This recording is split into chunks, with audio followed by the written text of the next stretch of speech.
Hey everyone, throughout the week I see patients and I go through my day and I think of things that I want to share, so I try to write them down, and I wanted to just have an opportunity to just talk about things that happened during the week, thoughts that I had in my mind and that I wanted to share with everyone here. This past week I performed a UroLift system on a patient who came from Florida to see me to have the procedure done. And yesterday, Friday, I saw a patient who flew in from Michigan specifically to see me for the UroLift system. These folks did not find me randomly. They looked online. They looked at all the videos that I produced. They looked at all the content I put out there online. And that's how they decided to come to see me, flying in from the East Coast and Michigan. The guy from Michigan actually has access to the Cleveland Clinic and has been seen at the Cleveland Clinic. However, he chose to fly out to see me to perform the procedure and to see if he's a candidate for the UroLift system.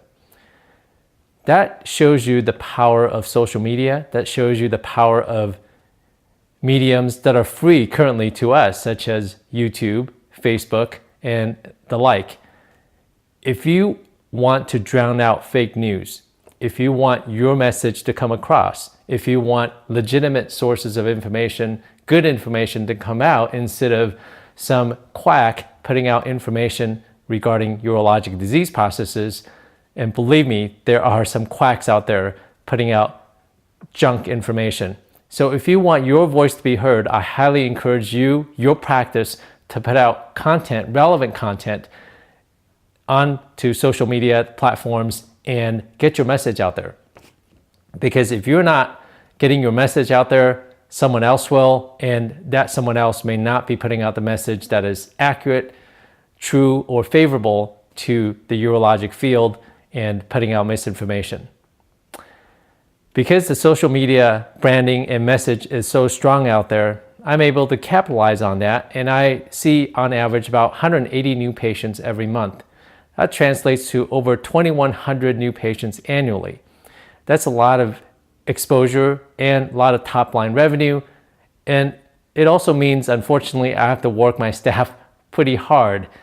And in order to accommodate so many new patients, there has to be an excellent line of communication among the staff. It's not just between myself and the medical assistants, which we constantly are communicating throughout the day. Hey, the next patient is ready. The procedure room, the patient in procedure room 1 is, I'm about to start nitrous oxide on him or her. The female cystoscopy is ready, so we should go see that patient and take care of her first before you go see your next patient.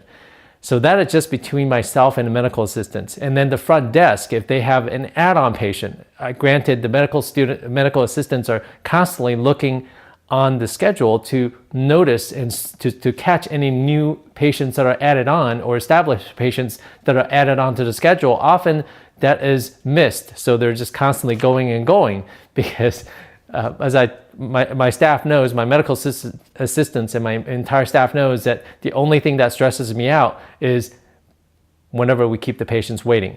So that's how much I emphasize time and not wasting people's time. Okay, coming back on topic. Getting that communication piece correct is imperative if you want to run a smooth operation. There's no getting around it. The communication loop starts from when the patient first calls your office. The intake person needs to write down the correct information, the correct diagnosis, the presenting complaint, the pharmacy information, email address, patient demographics, insurance information, and then that starts the entire process. And then when the patient arrives, they have to communicate, okay, how much do they need to collect, what to expect throughout the office visit, and then the front desk needs to let the medical assistants know, hey, the patient's ready to be brought back. And then the medical assistants then take care of the patient, put them through the process, and then let me know that the patient is ready. All that has to be pulled off seamlessly. And if you don't do that, the patient experience suffers, your practice is not as efficient, and the bottom line suffers, and people are unhappy when you don't run things smoothly, and you don't set expectations accordingly. So that is super important. Lastly, when we are rushing through the patient's visits and we have set time limits, it is easy to forget that we are dealing with a person. We are dealing with an individual, and we need to meet their needs. There's some tactics to make the patients feel like you are listening to them. And one of them is obviously to sit down when you are in the patient's exam room and examining him or her. The other thing is to simply really to listen. And I had a patient this past week whom I saw many years ago for some other issue, and then he came back and said thank you for diagnosing my hypertension. So we take vital signs on every single patient who comes in through the door. When I'm seeing 180 new patients every month, I am catching a lot of undiagnosed hypertensive patients, especially young patients, and also diabetics. So we take vital signs on every single patient. This particular patient I saw, he had horrible hypertension, diastolic hypertension in the 110s. And I go through my same spiel. I recommend that you seek immediate care through your primary care doctor. Can I make the appointment to see a cardiologist right across the street for you? Are you having any symptoms? Do you want me to refer you to the ER and we can get you treated right away? He came back several years later and he said this to me, unprovoked. I didn't ask him about it. He said, yes, and I got life insurance. He remembered when I first diagnosed him with hypertension, I asked, do you have life insurance? Because this guy had a family, kids, and a wife. And he came back this week and said, yes, I did get life insurance. The point is, you have to be efficient in seeing your patients, but you have to also care. And one of the things that you show care is by not just dealing directly with the disease process, but also thinking in a larger scope, hey, you have to take care of your family. I'm here to take care of you, but you have to think about your family. So life insurance was one of those things. And no, I do not sell life insurance on the side. No, I did not refer him to any life insurance agency or company. I just asked because I really care, because I know for myself as a family guy, I worry about what would happen if I were to pass, if I did not have enough life insurance to take care of my wife and my kids.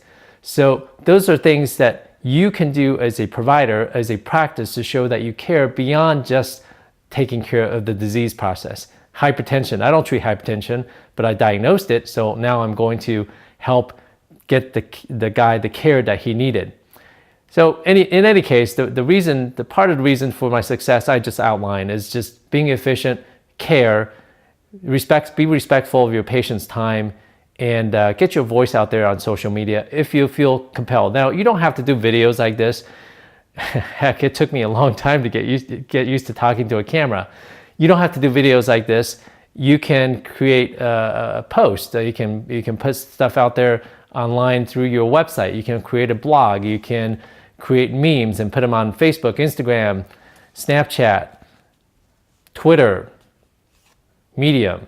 So just get your message out there. Get the good message that you want your patients to hear out there, and make yourselves known, make yourselves successful, and make sure once you get there, once you become very successful, make sure you share your wealth, pass on your legacy, and make sure everyone around you is successful. All right, that's it, guys. If you have any comments or questions, please leave them below. I look forward to hearing from you and interacting with everyone. Take care.